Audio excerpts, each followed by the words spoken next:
school. Good evening, everyone. My name is Todd Scholl. I serve as the lead learner for the SCEA Center for Educator Wellness and Learning. We call ourselves COOL. You can find out more about COOL and everything we do on our website at cool.us. Just check it out right here, cewl.us or US, however you want to say that. Cool.us, cool.us. It's pretty cool. We've got lots of great resources, including all the live streams we do. Tons of information on our COOL Induction Institute. So if you're an early career educator, a lot of resources and support there. Yoga, nutritional information, wellness resources, trauma-informed resources, mindfulness resources, stuff on our mindfulness retreats. I mean, all kinds of stuff. So give that website, check it out. And of course, we wouldn't be here without the SCEA. If you're interested in joining our movement, you can go to this website, join the SCEA. .org. And the last thing I wanted to mention before we get started, a couple of things. One is if voting's coming up, obviously I'm pretty nervous. I'm not going to lie. I think everybody who knows me knows why I'd be nervous. But coming up November 5th is the election day, but early voting's going on. And I just want to let you know about a couple of events. Members of the Horry County Education Association are going to be meeting, and they are going to, let's see, that is going to be this Saturday at 10 a.m., and they're going to meet at the Horry County Memorial Library in Carolina Forest. That's on Carolina Forest Boulevard. You can show support by wearing red for Ed. They're going to kick off the event with inspiring words, meet near the flagpoles between the rec center and the library, then get in line and go vote. And afterwards, once you've cast your votes, they're going to gather for brunch at Tavern in the Forest, a really great restaurant on the far end of Carolina Forest. And that will be covered by the SCEA. Ellen Giovinazzo is the UniServ District 3 field organizer. She'll be the primary contact for the event. And I want to remind folks in Horry County that the Horry County Education Association has recommended Michelle Green for Horry County School Board District 9 and Dale Ricketts for Horry County School Board District 11. Now, if you're in Greenville County, they're also going to be doing an event on Saturday starting, and both of these events start at 10 a.m. Similar type of an event, but this one is in Greenville County at McAllister Square, which is on 225 South Pleasantburg. Just go again, wear red for Ed, meet in the parking lot, go vote.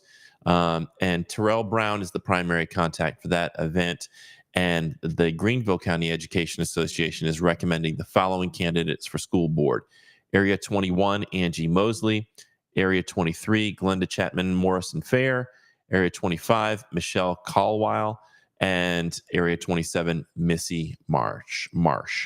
So please, if you are registered to vote, make sure that you vote in this election. It's important for all of us to participate in our democracy.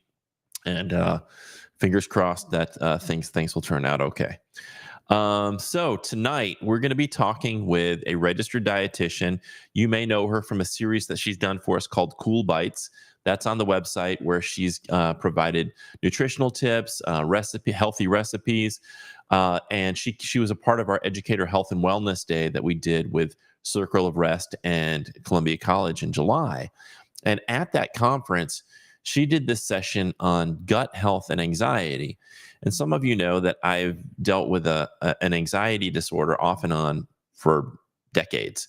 I've used a variety of approaches to manage it, therapy, medication. And that's really how I came to learn about mindfulness, is as a strategy for helping me with my anxiety. And another thing that I recently learned about was just how our nutrition can impact anxiety. And one of the things, this is just my personal story. I'm not a doctor. I'm not a dietitian. But one of the things that I learned recently was that my B vitamin levels may have been low. And I was noticing my anxiety was kind of flaring up a little bit. And I started to address that nutritional issue by including more B vitamins in my diet and taking a supplement. and I noticed that it helped a lot. So I do think there's a strong connection, at least for me, between how I eat, what I eat, the quality of the food that I eat, and then how that impacts my overall mental well being. So if you are struggling with anxiety, or you know someone who struggles with anxiety, I hope that you'll find tonight's session really informative and helpful. And there's no better person to bring on than Audrey Calianos. Audrey, how are you doing tonight? I'm doing so good. It's a lovely Thursday afternoon. I can't complain. Or early evening, I guess. Besides being an amazing registered dietitian and the cool bites creator, what else should folks know about you? What would you like them to know? What a fun question. I think when people hear that I'm a registered dietitian, they think that I'm going to be the food police, that I'm going to tell them that I only eat tofu and vegetables, but that's definitely not true. I'll share with the group. I did have half of a frozen pizza for dinner really quick in between ending work and jumping on this call for dinner tonight. So would like to think I'm a very realistic dietitian. I understand that we have those nights where we have 10 minutes. What are we going to throw in the oven and make? And that's okay. Yeah. I live in South Carolina. I'm in the Charleston area, which is really, really fun. And I also, fun creative fact, I make jewelry. I love having a creative outlet. I think it's really important that amongst our work passions, we all also have something that helps us to indulge our inner child a little bit on the outside of our work hours. That's a really good advice. And sometimes I think we get so busy we forget that part of ourselves, and then we lose connection with that playful, imaginative, creative part of ourselves because we're just so bogged down in dishes and laundry and work and everything, and we can forget that that's such an essential part of sort of staying young and vibrant and joyful. So I appreciate you bringing that up. So let's talk a little bit about gut health and anxiety.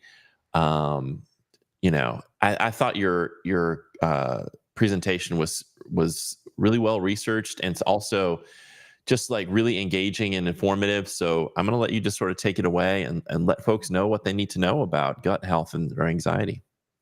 Oh, I love it. You might regret giving me the reins here. I am definitely a talker, so stop me if you have questions. But I guess for those in the audience, kind of starting with level one is understanding what is it in our gut that impacts our brain. I think a lot of us think that our gut is this like mucky, yucky thing at the lower half of our body, and our brain is this beautiful, lofty, the thought center. Like, how could those two things, like one handles waste, one handles like wonder, I guess you could say. So how could these two things even be connected? But if you think all the way back to when we were little embryos, like little babies developing, they split out of one thing, and they're connected in our body by something called our vagus nerve. Not to get too sciencey, but they are legitimately physically connected. And then they also have lots of hormonal connections. So they're kind of like texting all day long, as well as having a landline to each other as well in our systems. Questions on that part, Todd, for the group? Yeah, I think a lot of people, you introduced the concept of vagus nerve, and there's so much research around that. Can you unpack that part a little bit? Tell people a little bit more about the vagus nerve. Yeah, it's like a very important nerve. It runs down like the middle of our system, and it's part of it's a kind of big word, our parasympathetic nervous system. So it helps to control functions like digestion or your immune system or your heart rate. But these things are all involuntary. Like, you don't really have to think about them. This nerve is working behind the scenes to control all of these things so you can focus on doing other things. And are there different parts of the vagus nerve, or are they all? Is it just one thing? Like, I've heard something about like the dorsal and I'm not super familiar with it. So that is a good question. I'm honestly not totally. My vagus nerve knowledge is definitely very looking at it as a whole and how it plays into our system. But it is really cool. The sort of way the brain connects with the gut is through the vagus nerve. And I've noticed that like when I get nervous, I feel it. When I get anxious, I feel it in my gut. Like, that's where I feel my anxiety. I feel it like in my gut. And sometimes, like, if I just pat my gut, it kind of calms down. And I don't know if that's stimulating the vagus nerve or what that's doing. But it's really interesting because we think about anxiety or nervousness in the head, but I guess because it travels down that vagus nerve. Feel it. So we get butterflies in our stomach. Maybe that like anxiety, it's like letting you know that, okay, you feel like you should be feeling anxiety in your brain, but physically you're feeling it in your gut. Just like you said, goes to show that they are very, very connected. Or even thinking about intuition, people are always saying, oh, like trust your gut, like follow your gut. Like we get that, no pun intended, like gut feeling. We feel like we know something. So the two are always chattering, talking together, working together. So tell me how what we eat and the sort of like the container, the gut, how that can become problematic for a person with anxiety.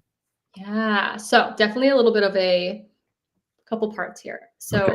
the biggest part of our gut that impacts our anxiety, it starts with our gut microbiome. So for those that don't know what that is, because it was new to me until I got into the nutritional field as a kid, you don't really learn about that. I didn't learn about that in school. Don't know if they've changed that since back in my day. So what it is we have like more bacteria, like little bugs living in and on our bodies than we do like our own human cells. But we don't see them. We don't really think about them, but they're just at this huge magnitude. And that's part of why they can make such an impact on our body. And one of the books I was reading was like, well, if there's way more of them than us, then it kind of begs the question too of like, are we here for them or are they here to help us? Like we do kind of have a symbiotic relationship with them, whether we really know it or not.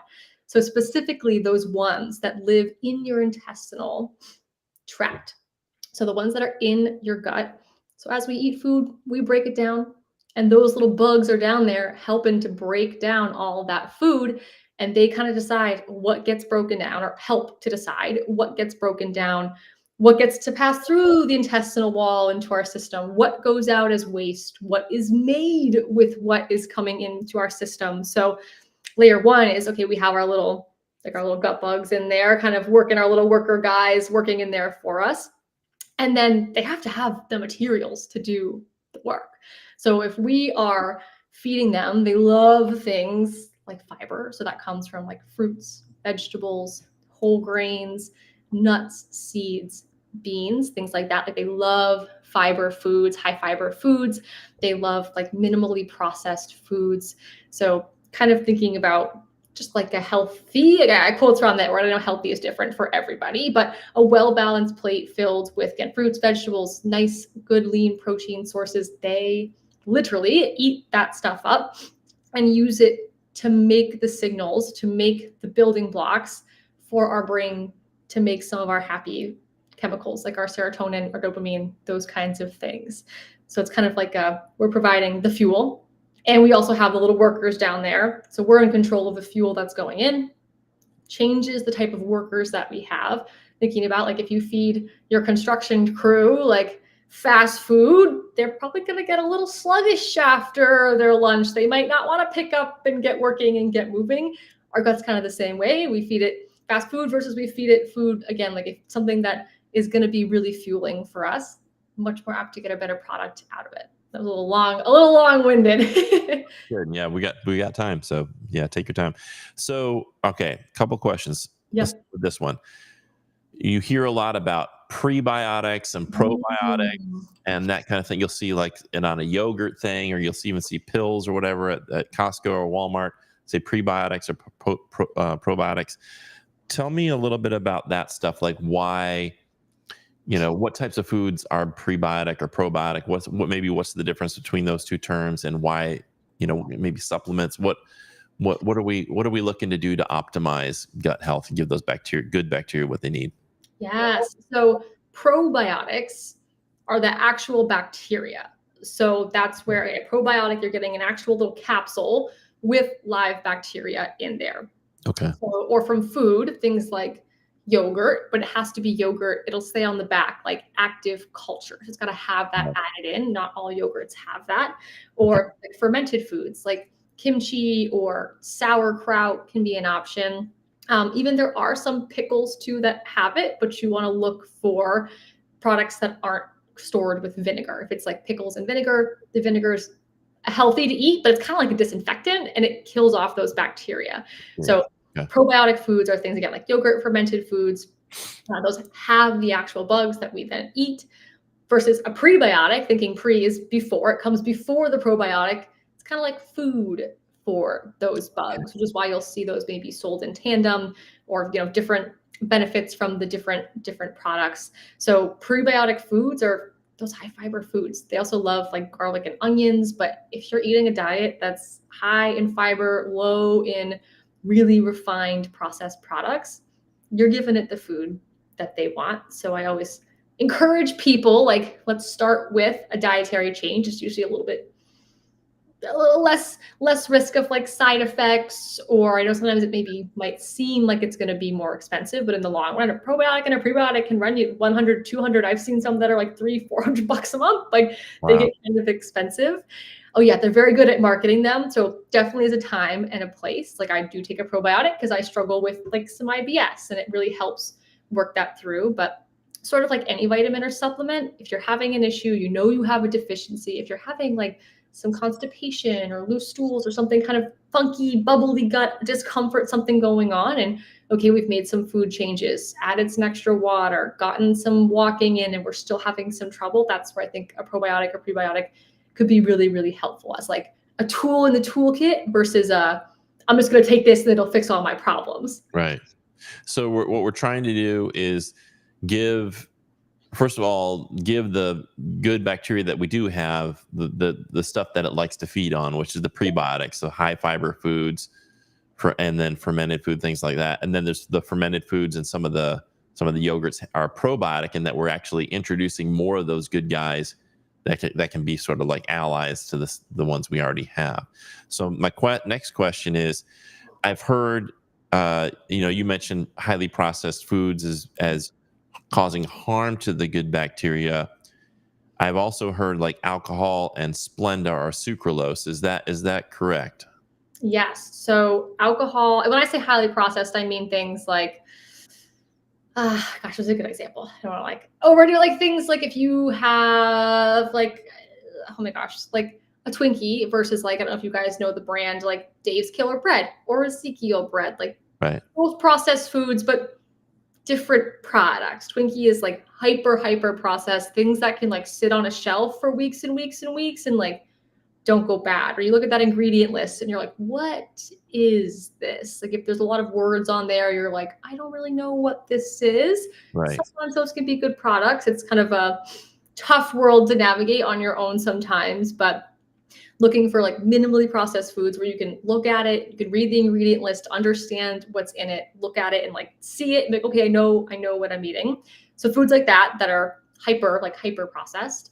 And yeah, alcohol. And then you mentioned, so sucralose, those fall under a category called non-nutritive sweeteners. It's an area that I get really excited about because I think it's really interesting. So things like Splenda, stevia, monk fruit extract, all these things where you can have a product that tastes like birthday cake, but there's no sugar in it. Or like erythritol, sorbitol, those are like called sugar alcohols. If it sounds like all when you say it, right, there's sugar alcohol.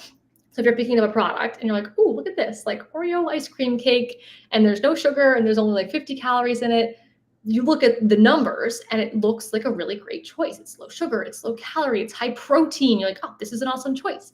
You look at those ingredients and your gut doesn't love those ingredients. And it sometimes can become a little bit like counterintuitive. Like, yes, it's less calories and it's less sugar, but it can throw your gut out of whack, which can then exacerbate the health conditions that you're trying to mitigate in that moment. So let me see if we can clarify a little bit, because so like stevia and monk fruit are non-nutritive, but they're natural. And I know there's forms of stevia with the erythritol, and I try to stay away from that because of the recent studies that have shown erythritol is linked to heart issues.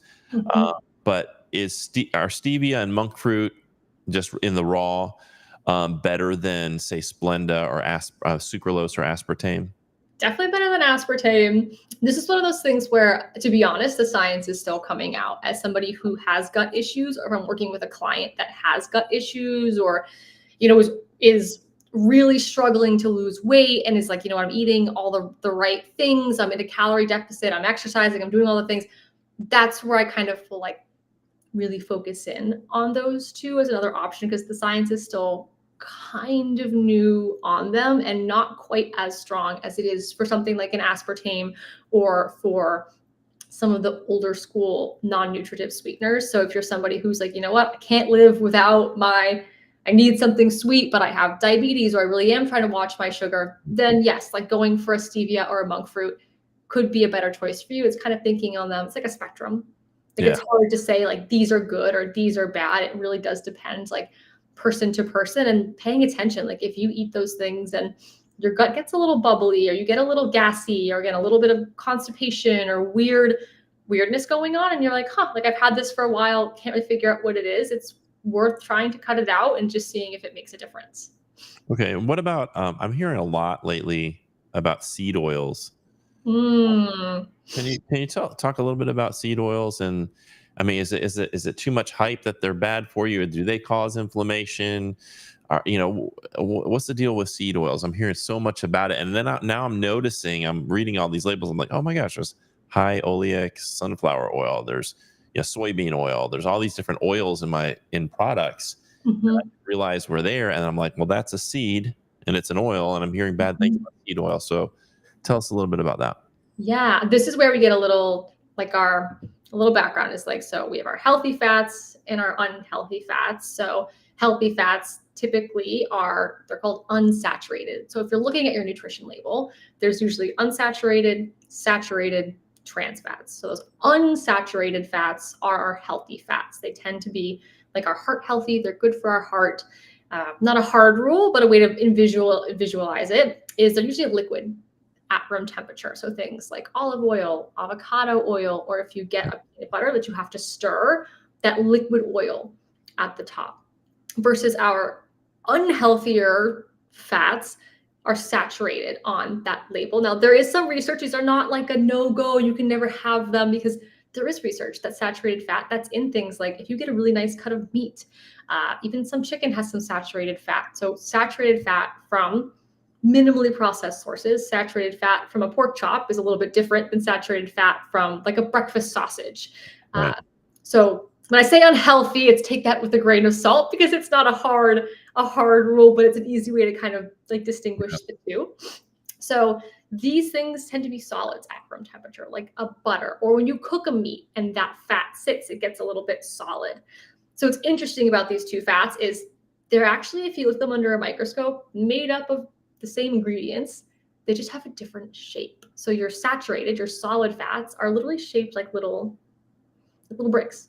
So they stick and they stack up, and that's what clogs our arteries and causes high cholesterol and causes all some of these issues that we had, versus our flowy ones, our healthier fats flow through our system. So starting there, because seed oils, if you're looking at your nutrition label, they're actually going to be on the healthy fat side. They're not usually always a completely saturated fat. So that's why they're in a lot of products, because it like comes off like, oh, this is like, it seems like a healthy choice.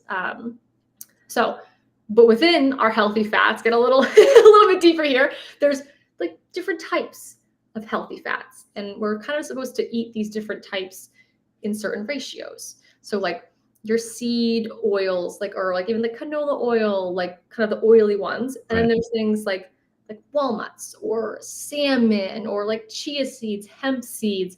So they're both good. They both play a part. But what happens is these seed oils, I think, they're just in so many products that we're just getting too much of it. And it tends to be in processed products. A lot of us cook, I don't want to speak for everybody, but I know typically clients come on, even if they don't know a ton about nutrition, they're like, oh yeah, I cook in olive oil. Like that's like a pretty, like we know that one's like a pretty good choice. So it's a similar thing. People like, oh, it's just like we don't really cook with them, but they kind of come into our diet in processed products. So it's, the science goes either way. It's like, oh, it's inflammatory, but it's also looking at, well, what's the package? What is it coming with? Is it coming on snacks, with a snack, or is it coming with like, are you doing it on your vegetables, or doing it in a less processed, like snacky kind of a way? So it's when the ratio of these two fats, we get too many of the seed oils and not enough of the other side, and that ratio gets off, that is what can lead to like that inflammatory response, because healthy fats are usually really anti-inflammatory, but it's got to be in the right amounts. And then the second part is, it's what is that seed oil coming with? Right. Okay. Now let's draw the connect the dots to, okay, I want to improve the good bacteria in my gut. Mhm. How does that impact anxiety? Like, how do we go from like not taking care of our gut health to feeling anxiety? Like, where's that? How is that connected? Because for me, like when you explained it, but like when I went in, I'm like, how does that work? How can what's happening in my gut impact my anxiety? Yeah. Explain how that's connected. Oh yeah, I love it. And it's ties in so many cool things. And I'm someone too, Todd, you shared, I'll share too. Like I've struggled with depression, anxiety in my life too. So learned about this in school, but also definitely lived it and felt it as well. So definitely takes another a little bit of a long-winded explanation. So it starts actually with our immune system.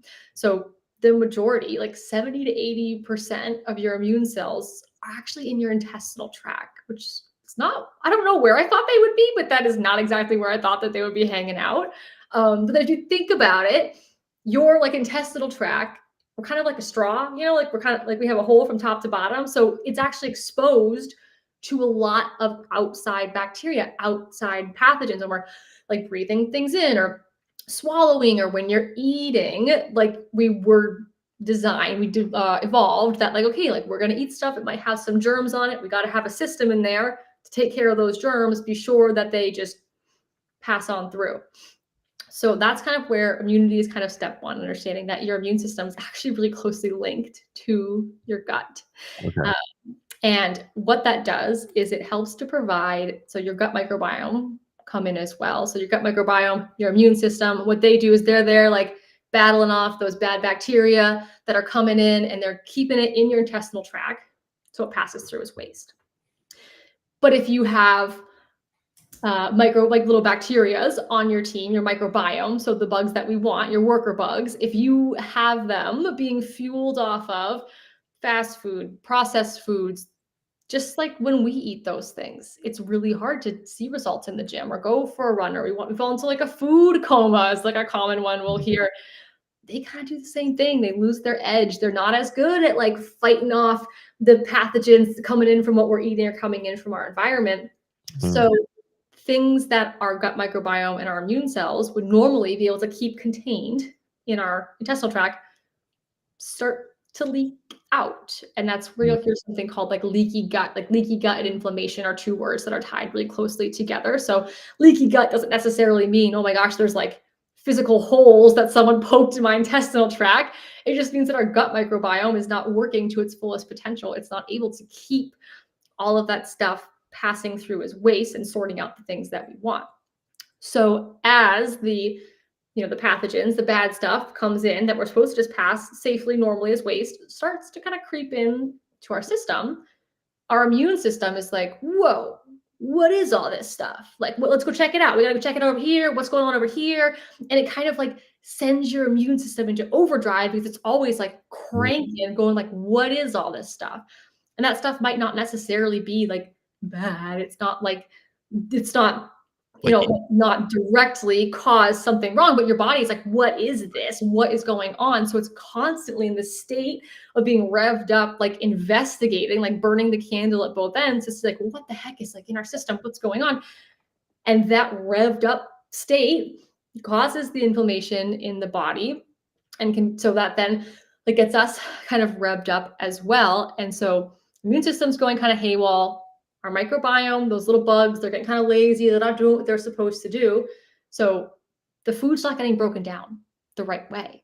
And when we break our food down, I kind of mentioned it a little bit earlier, that creates the building blocks that are sent up to our brain to make our happy chemicals, to make things like serotonin, dopamine, they're called neurotransmitters, so those things that float around in our brain that help manage our emotions. So if we have gut bugs down there that aren't doing their job, they're not cranking out those building blocks. And then our immune system is like in overdrive because they're not cranking out the building blocks, but they're letting all this other stuff seep through. It's not supposed to be there. immune system is flared up, our whole, we get inflammation in the body, and then we're not getting all the building blocks we need. So it's hard for our brain to then self-soothe and self-manage emotions. Wow. Wow.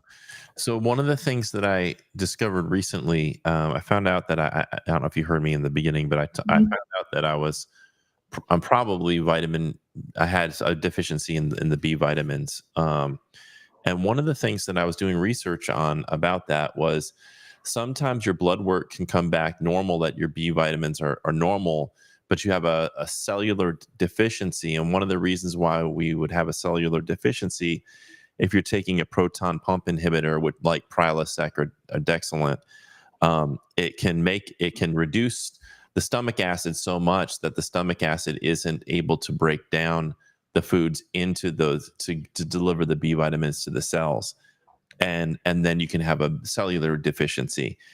Can you talk a little bit about vitamins like vitamin B, magnesium, vitamin D, and the Yeah. role that they play in anxiety, and how that might be related to this gut health issue? Yeah. And I want to preface, I know it might be like, oh gosh, like I got to eat vegetables and now I got to worry about all these vitamins. Like this is so much, it's overwhelming. But know that these vitamins come naturally Right. in these foods that we want to be eating. So for those in the audience that are maybe at a square one, like don't panic. Following like a general healthful diet will kind of naturally start to give us all these things. But sometimes, like in Todd's case, like maybe you're on a medication, or vitamin D is a really good example. I'm in sunny South Carolina now, but I used to live in Massachusetts. And when you live somewhere up north or somewhere really cold, you can't make vitamin D from the sun for the majority of the year. And Right. that sun is the main source of our vitamin D. Yes, we get some from like fortified products like milk or yogurt or things like that, but a lot of it comes from the sun. So sometimes different things we don't think about might cause deficiencies in these things, but for the most part, we're going to get the majority of what we need. So B vitamins, vitamin C, vitamin D, and vitamin E are some of our really, really important ones. I can't remember if I mentioned it today. So our brain is 60% fat. So kind of back to our fat discussion. That's part of why the amounts, the types of fats can also make such a big difference on our brain health. And vitamins D and vitamins E would make sense that they would impact our mental health because those are both fat soluble vitamins. So vitamins A, D, E, and K, when you eat foods with fat, that is how they get absorbed and work and stored in your system. So D and E kind of makes sense there, that they are work with fat in our body in a really positive way. Mm. All of these vitamins B, C, D, and E help with immune function. We all know like vitamin C when you're sick or when it's cold or flu season. So that's part of where that immunity piece comes in. Like if you are boosting up your immune system, giving it some extra support, it's going to help it not feel so overwhelmed. So that's kind of where the vitamin C piece comes in. B, D, and E. So it's also a little bit of immunity, helping with inflammation, helping to keep your brain running the way that it wants to run. So not too in depth on it, but B, C, D, and E are four really important ones in terms of vitamins. And if you wanted to take even a deeper dive in there, our minerals, some big players are calcium, zinc, magnesium, and iron. But a lot of these foods can be found in things like fortified dairy or nuts, seeds, dark leafy greens, whole grains. So all the things that I've been saying, if you're getting at least some of those things in your diet, you're already getting some of these vitamins and minerals. So it's interesting. So for anybody who's watching who's dealing with anxiety, we traditionally think, well, we traditionally think that's a mental health issue. So I need to go to a psychiatrist or a therapist, maybe take some kind of medication specifically for anxiety to whatever it is. And what I'm finding out, and what I'm hearing from you, and feel free to just talk in depth about this, is that the anxiety may be coming from some type of nutritional deficiency or gut health issue, or at least that could be a huge contributing factor in the amount of anxiety and the intensity of your anxiety. Is that correct? And if so, like, explain a little bit more about that. Yeah. It's one of those things where It's kind of like the way that our healthcare system works. Like we have a problem, we go to the doctor, and that's their job. The doctor is to give us something, so we walk out with something, so we felt like we have something to make us feel better. And a lot of times that's a pill. So don't get me wrong, I love my doctors. This is not like a bash on the healthcare system by any means, but diet tends to get overlooked. Like most doctors maybe have one nutrition class, which like makes Right. sense. They have a gazillion other things they need to learn. If you have a surgeon who's going to be cutting people open and doing open heart surgery, well, yeah, like nutrition might not be on the top of his learning list. Like he's got other things he's got, or he or she has got to learn. So it tends to be one of those things that just gets overlooked. I think also that the types of food that we're eating are so different. Like nutritional science is new in a sense to where we're like, oh, like we didn't realize that these products could be so damaging to our system. So I think it's one of those things that people are catching on that, oh, okay, like this is just another tool in the toolkit. I'm very for like, if you need a medication, there should be no stigma about that. You take a heart medication, diabetes medication, nobody bats an eye. It should be the same thing for mental health medication as well. Yeah. But knowing that nutrition is just like that extra thing in your pocket, just like journaling or exercise or yoga or hanging out, like having a pet, it's just one more thing that you have to say, you know what, like I can control this to whatever extent that is. I know for every person that looks and feels different, but looking at what you can do can then give you a little bit of that power back. Because again, if we're not giving our body the building blocks to make the chemicals that we need it to make, it's Right. even if you're doing all the right things, it can be really hard to like kind of push past some of these Yeah. hurdles. So it's interesting how like people with heart issues go to the doctor and they understand, yes, I take a statin or a, blood thinner or a beta blocker, whatever you need, a blood pressure pill, whatever for your heart. But they also kind of understand, hey, maybe I need to lay out the cheeseburgers and the bacon and and try to eat more plants and a little bit lower fat and just kind of, watch the sweets and things like that. People kind of understand the connection between cardiovascular disease and their nutrition, but I don't think most people are thinking about the connection between their nutrition and their mental health. And I think that's why this, I think, conversation is really important, because people may try a pill and like, yeah, I'm with you. Like if your doctor tells you that's what you should do, certainly follow your doctor's orders. But if we're not, it's like if the heart patient is only taking the statin and then they're still eating the same garbage, they're going to probably end up with heart issues. And I would imagine that if your mental health issues are are caused by some type of nutritional deficiency, even if you take the pill, you still may not feel 100%. So it's like what you're saying. It's like we need to put, if you're dealing with a mental health issue, putting everything on the side of the balance is going to help you feel better. And that may be therapy. That may be, like you said, yoga, mindfulness. It may be a medication, but it also may be the food that you eat. It may be, getting more exercise and getting the food that you eat a little bit more balanced, less processed. And making sure you're getting all those nutrients that you mentioned earlier, because a deficiency in one of those, if you're just eating Doritos and pizza and Coke, you're probably going to have some kind of mineral or vitamin deficiency, and then your brain can't produce the serotonin and the dopamine at optimal levels. And if you're already struggling with that, and then you're also not helping out with your nutrition, I mean, am I right about that? Talk Yeah. about And that. even zooming out a little bit as well. So I work for a company called Dietitian Live, and we're really into behavior change. Because for those sitting in the audience going, yeah, okay, like maybe it's easy for me because I have like the health knowledge. I spent years studying this, but I know that it's not that easy. That's why when you go to the doctor, they give you the heart pill. Maybe you've seen a dietitian. You get like 10 minutes, you get like a handout that's like, here's what you need to eat. Or like we all have Google. We can go Google what should I eat?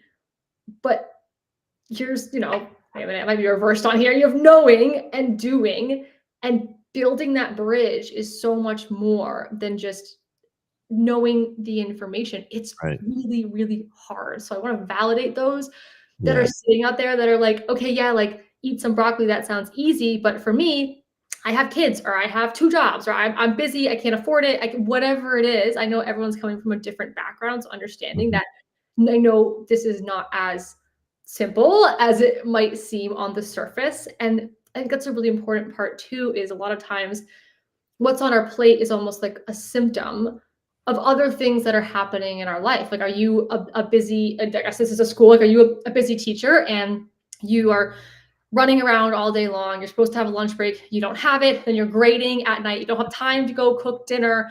Like, if so, it's not as simple for you as just, okay, we'll go pick out some vegetables. It's Right.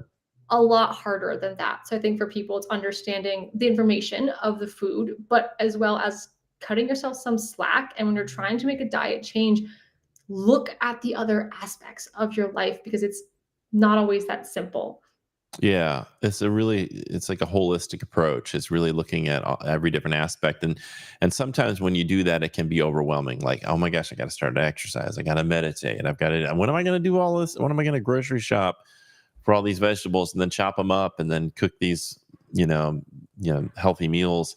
It's just sometimes when you're so drained and stressed out, it's so much easier to just stop by Chick-fil-A or whatever on the way home and just grab whatever and then at night, you're just snacking on whatever's in the pantry instead of healthy stuff. So, and yeah, no judgment there. It's just like, if you're not feeling well, these are some areas for us to look at. And I know for me, it's made huge difference when I started to really look at my diet.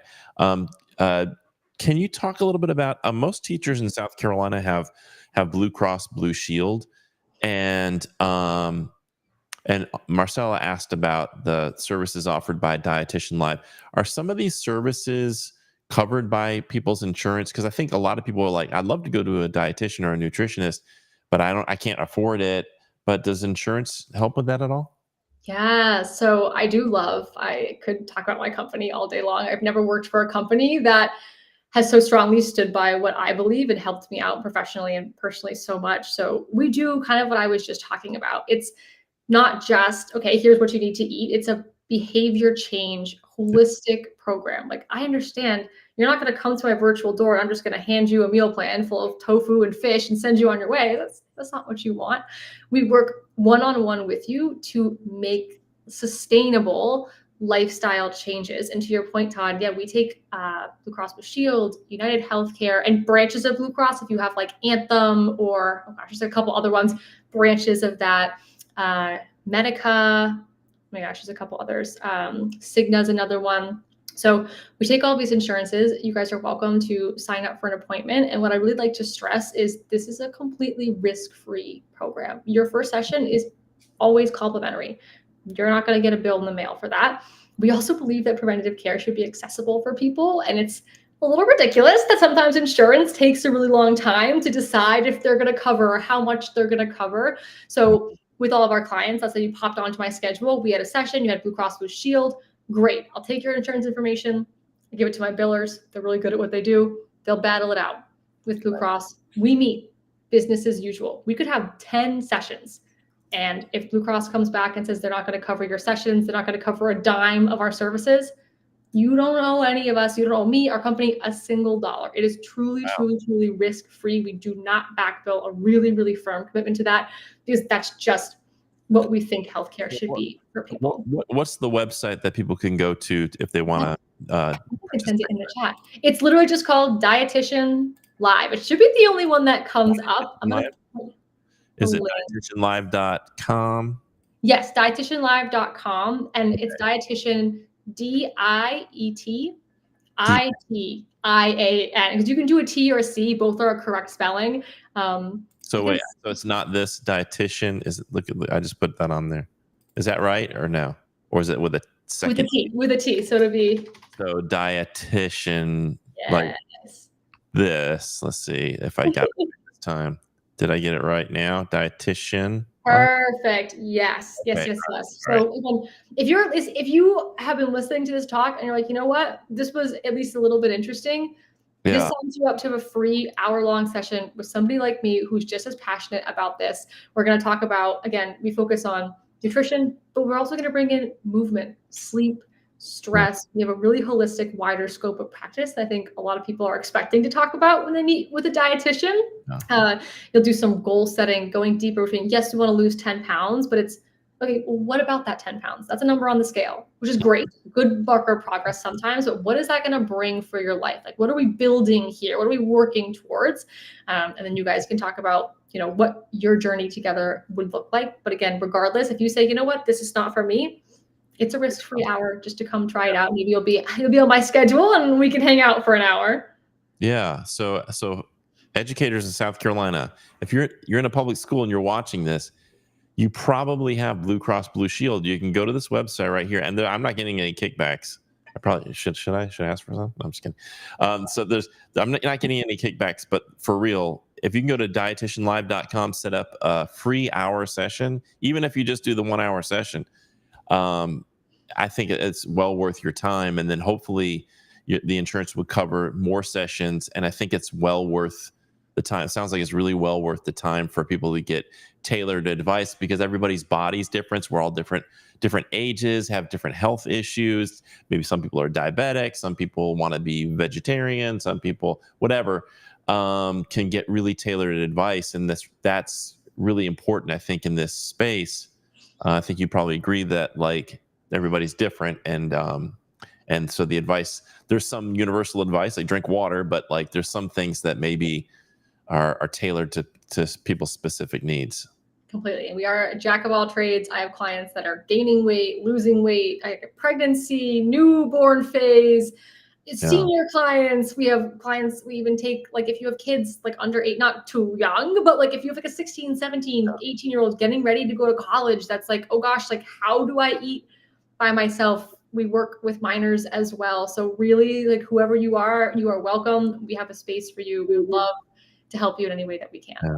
And when we talk about self-care, this is a really great place to start. I mean, your physical body, I talk a lot about mindfulness and our mind, but there's this huge connection between body and mind. And I have found that when I start with mindfulness and I'm practicing mindfulness, then I'm more intentional and aware about what I'm eating and what I'm doing, like with my food, like do I notice that I'm just kind of like rushing things, eating too fast? Am I eating too much? And just noticing when I am full. So there's that mindfulness piece is really important. But this diet piece also, from what you're talking about tonight, is also like, it's like we're talking about symbiosis. It's like if your mind is healthy, then you're more likely to have a healthy body. And if your body's healthy, you're more likely to have a healthy mind. So the two sort of work to prop each other up. And I think it's important, that peace and self-care. What have we not covered that you want to mention before we wrap up? A little off the topic, but I do think really cool what you mentioned, mindfulness. I think language mechanics, the way that we speak to ourselves, speak about our food, about what's going on in our lives, something that I work on with clients, and honestly, just like in my own world, is if you're in the audience listening to this, is the way that you talk to yourself is really, really important. If you sit there and you get to the end of your day and you're like, I had pizza and ice cream today, it was a bad day, I'm a bad person, I did a bad job, I'm not doing good enough. If you start to equate your food choices to your self-worth, it's such an easy spiral to start falling down. The way that you talk to yourself is so important. So if you're feeling like, you know what, I'm not ready to see a dietitian, I'm not ready for all of this, start inward and just start with the way that you talk to yourself about your food and your body, because it's not that easy. We have food companies out there that are manufacturing food to be addictive, impossible to put down. Again, you guys, everyone I think you ask is, for the most people, feel stretched thin. We're busy, whatever it is we have going on. So Doritos, cut yourself some slack. Doritos are so good, and they're so good. Like, don't get me wrong, like I still eat Ben and Jerry's. I had a frozen pizza. Like I still have these things, these moments. But it's learning to have it, smile about it, and then think, okay, great, I had that, I enjoyed it. But now let's move forward. What choice can I make next that's going to get me towards where I want to go, versus spending all this energy cycling in the toxic stuff. If it's not helping you, if this talk is not serving you, don't waste your precious energy on it. Put that towards making a change, towards moving forward.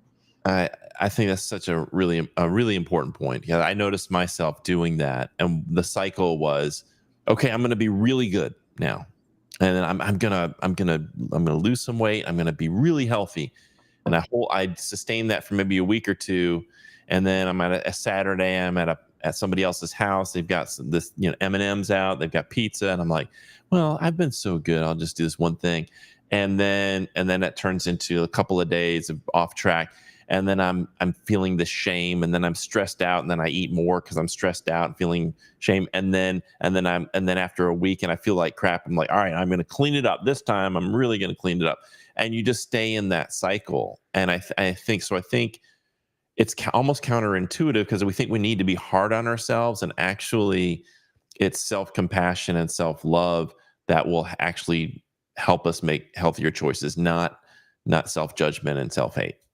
So. I always ask myself, I think when I say positive and negative talk, I have some clients that are like, well, that's wishy-washy. Like, I'm not positive self-talk. Like, what do I want? So thinking about it as helpful versus unhelpful. Is what you're saying to yourself helping you in any way? If it's just making you feel like trash, it's not helpful. What can we say or do that is going to at least move you the direction and feel more helpful? Right. Well, Audrey, thank you as always. It's great content. We appreciate it. Hopefully, folks tonight learn something that's important to them, and we'll connect with you at Dietitian Live right here at dietitianlive.com. You can meet with Audrey or someone like Audrey and get the advice that you need, and it's covered by Blue Cross Blue Shield. So what's the risk? What's the harm? Give it a shot. And thanks as always for your time tonight. Appreciate it, Audrey. Of course. Thanks, everyone. All right. Everybody, that's Audrey Calianos, registered dietitian. And if you haven't checked out our website, go to cool.us, and you can see under content, there is a whole section called Cool Bites, and she's done a series of videos. She hasn't done them recently. She's been really busy with her work. But absolutely, you should check out those. There's healthy recipes and other nutritional tips. Along the same lines of taking care of yourself, if you are interested in learning more about yoga, on the Cool website, we have a whole host of yoga resources. Alex Del Castillo is a teacher here at Ocean Bay Middle School in Horry County, and every Wednesday he releases Wind Down Wednesday, which is a free online yoga session.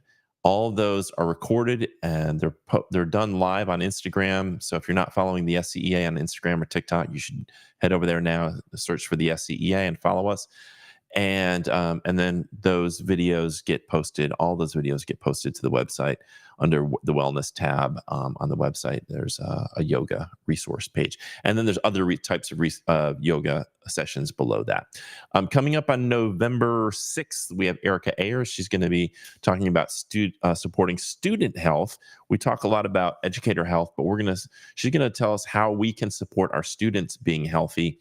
And if you've read any of the data and information about student health, it's pretty alarming.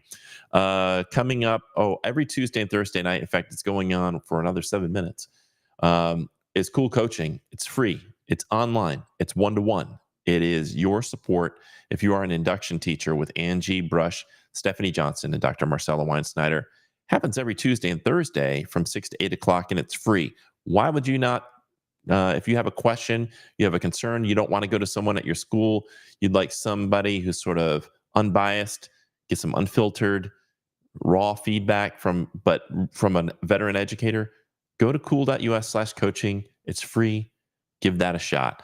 Tomorrow is Black Friday. I want to remind everybody, we've heard a couple of people, it's like it's Spirit Day and I can't wear black. Well, if you can wear anything that's black, a hat, a scarf, anything, that's fine. Or if you want to wear black on another day and post your picture on Friday to show your solidarity, feel free to do that. All you have to do is post a picture or a video with you wearing black, and then talk about what it is that you believe in. Why are you standing up for public schools? Maybe you're against book bans. Maybe you're against these school vouchers. Maybe you want to tell people who they should vote for.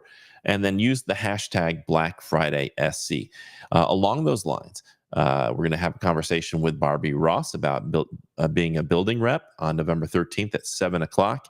And we have another episode of Cool Beans, our induction teacher show with Angelica McDonald and the wonderful and talented Dr. Marcella Wein-Snyder. That's going to be on November 20th at 6 o'clock. We're going to talk about cell phones. I do want to send just another reminder to you. If you are in Horry County and, Odie, how's it going? Said Mr. Scholl, 2010 Teacher of the Year. Awesome human being. Keep changing the world. We need you. Hope you're doing well, man. That was a really fun class. So he was a part of, we created a hip hop class at Carolina Forest High School. It was called Pass the Mic. And we got turntables and a sound system and a bunch of computers with software to make music. And the students created original hip hop music. And then we went around to festivals in the middle schools and performed it. And we had dancers and everything. It was really fun. If you're interested in learning more about how to set that up at your school, you can reach out to me, toddscholl@gmail.com. That was a really fun class and a fun year. So thank you so much for reaching out. But as I was saying, if you're in Horry County this Saturday, go on over to the Carolina Forest, the Horry County Library on Carolina Forest Boulevard. Wear red, and you can. It starts at 10 o'clock, and you can vote with us, and then go over to Tavern in the Forest afterwards, and we'll for brunch, and it's going to be covered by the SCEA. So vote and eat and hang out with some cool people. And Horry County is recommending Michelle Green for Horry County School Board District 9 and Dale Ricketts for District 11. And if you're in Greenville County on Saturday, they're also having a very similar event, also at 10 o'clock. This one's at McAllister Square at 225 South Pleasantburg. Just meet in the parking lot, go vote and hang out. And the Greenville County Education Association recommends Angie Mosley for Area 21, Glenda Chapman Morrison Fair for Area 23, Michelle Calwile for 25, and Missy Marsh for Area 27. Whatever you do, whether it's early or on November 5th, please make sure to vote. And the SCEA has pulled together an incredible resource for you. All the recommendations that the SCEA is making is available on this website, the scea.org/votes. You can find out everything you need to know about voting on that website. Caleb Mickler, our communications director, and some folks have pulled together this incredible resource for you to help you as you go out. If you're wondering who you should vote for, because there's some of these, we all kind of know who we're voting for president. Let's just be honest about that. I mean, if you're undecided at this point, I don't you can call me, because I can't figure out how anybody's like, oh, I'm not sure. Should I Kamala or Donald? Like, I mean, I think most people know. But like in some of these races where like school board or some local election stuff, sometimes you go in and you're like, I don't really know. Well, this website will tell you who the pro-public education folks are that we recommend. And so it's a really great resource. You can bookmark it. When you're ready to vote, just check it out. It's the scea.org/votes. Really, really great resource. And thanks to Caleb and everybody else who's helped put that together. Well, I want to thank again Audrey Calianos for her information tonight. And the last thing I want to say is this. If you're dealing with anxiety, if you're dealing with a mental health issue, there's just should be no stigma around that. It's just like if you have strep throat or you have a hurt back, you go to the doctor, you get it taken care of. And you find out what it is that you need to be well. Mental health is the same way. If you're depressed, you're anxious, you have some type of mental health issue, go to the doctor, get it checked out. Maybe they're going to do blood work and find out there's some deficiencies there. Maybe you're going to go to a psychiatrist and they can help you with a medication or therapy, or maybe there's